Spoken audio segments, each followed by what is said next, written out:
2 Samuel 12வது அதிகாரம் 30வது வசனத்தை வாசிக்கும் பொழுது, தாவீதினுடைய தளபதி யோவாப் ராப்பாவின் மேலே யுத்தத்திற்கு போய் அங்கே 1 தாலந்து நிறைய ஒரு பெரிய கிரீடத்தை கொண்டு வருகிறார். 1 தாலந்து என்று சொன்னால் 35 கிலோவுக்கு அதிகம்.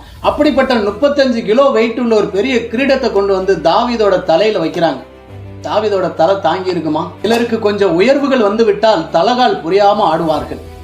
தலைகீழ இருப்பவனையும் நேராக்குவதுதான் வேதம். புரியமானவர்களே, தாவீதினுடைய மந்திரி சபையிலே ஒரு கம்புல பழைய சட்டை தொங்க விடப்பட்டு கொண்டிருக்கிறது. மந்திரிமாரெல்லாம் கேட்கிறாங்க, தாவீது ராஜா இவ்வளவு ஒரு பழைய சட்டையை கொண்டு வந்து இப்படி கம்புல தொங்க விட்டுருக்கிறீங்களே, அசிங்கமா இல்லையா? தாவீது சொல்லுகிறார், 1 தாலந்து நிறைய ஒரு பெரிய கிரீடத்தை, 35 கிலோ கிரீடத்தை கொண்டு வந்து யோவாப் என் தலையில வைக்கிறான்.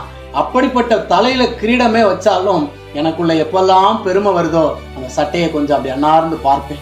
இந்த தாவீது பெத்லகேம்ல ஆடு மேய்ச்சிக்கிட்டு இருந்த ஒரு சாதாரணமான ஆடு மேய்க்கிறவன், என்னை கொண்டு வந்து இவ்வளவு பொறுப்புகளை உயர்வுகளை கர்த்தர் கொடுத்து வைத்திருக்கிறார் என்று சொல்லி அவன் சொல்லுவானா?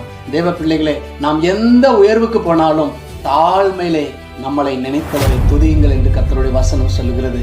தாழ்மை உள்ளவருக்கு நிச்சயமாய் அவர் கிருபை கொடுக்கிறார்.